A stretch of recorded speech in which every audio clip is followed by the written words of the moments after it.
A Canadian kid was arrested in 2002 when he was 15 years old. He was picked up in Afghanistan. U.S. forces say that he confessed to throwing a grenade that killed a U.S. soldier. That kid, Omar Khadr, claims that he confessed to no such thing. He says that anything he said like that was forcibly extracted from him, and it therefore can't be used against him. This past week, at a military tribunal at Guantanamo, the man who was the first U.S. military officer to interrogate this kid after his arrest back in 2002 testified as a witness, and he made a really remarkable admission.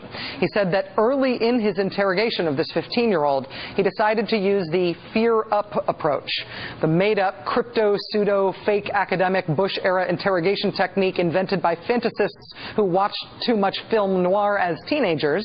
The basic idea was to make prisoners so scared that they would talk. Actually experienced interrogators tell us that terrifying people can be a way to get them to talk.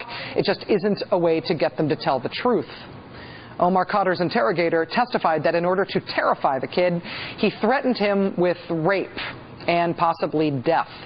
Spencer Ackerman at the Washington Independent has been doing great coverage of this case from Guantanamo this week. Let me let Spencer describe what the interrogator admitted on the stand. Quote, "Interrogator number one began using techniques that he said were designed to elicit fear from the young detainee. One of them involved telling a fictitious story to Omar Khadr, something interrogator number one said the interrogators at Bagram came up with after noticing Afghan detainees were terrified of getting raped and general homosexuality.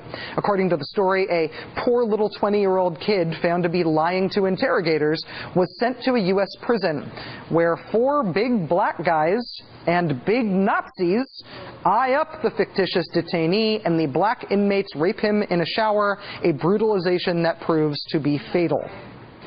So in the interrogation of this kid, they told him if he didn't cooperate, he'd be sent to the U.S. to be raped and killed in prison. Then the kid confessed.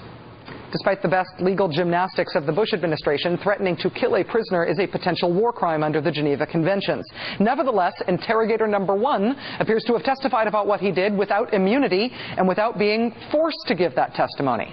Now, this was a pretrial hearing about the admissibility of the evidence of this against this Canadian kid, Omar Khadr. He has been in prison for 8 years already. He's now 23 years old.